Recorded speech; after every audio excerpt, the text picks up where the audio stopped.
Hey Internet, here's my Matchbox disclaimer before I do this video. This video does not constitute legal advice. If you have a legal problem, my advice is for you to speak to an attorney so that you understand all of your rights and responsibilities. Today though, I am going to talk about what it means to be legally served. It's the holidays, and unfortunately in family law, this is when a lot of people think they've been served. They do think if their spouse or partner has emailed them or handed them a copy of legal papers, that is legal service. That is not legal service. There are only two main ways that you are served. One, you've signed a piece of paper in front of a notary. That paper is filed with the court. And the other way is that a sheriff or another person has handed you the papers, and then they have to file a piece of paper with the court saying, on such and such date, at such and such time, you were served with papers.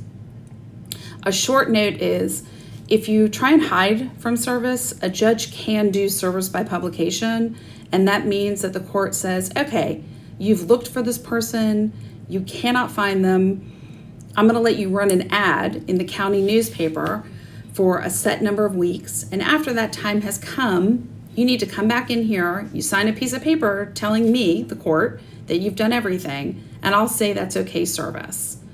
I'm sure there's some other ways I haven't thought about, but the main point is that as we get up into Christmas and the new year, I just want to make sure people understand what service is. I get so many phone calls at this time of the year, and someone will say to me, oh my gosh, I just got served, what do I do?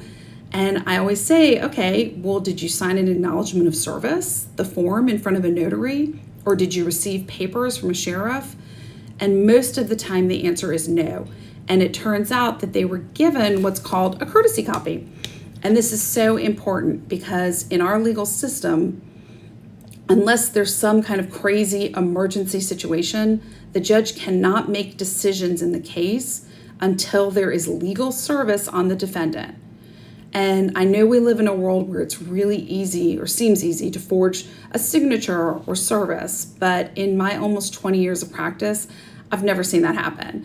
So for now, I'm going to say that deep fakes are really only reserved for Tom Cruise videos on TikTok, and I don't see that as a problem right now in the type of law that I do. But what it is important is that people don't understand service. So sometimes they end up signing a lot of different forms, and they can even enter into a settlement agreement that becomes part of the court record, even though there has not been legal service.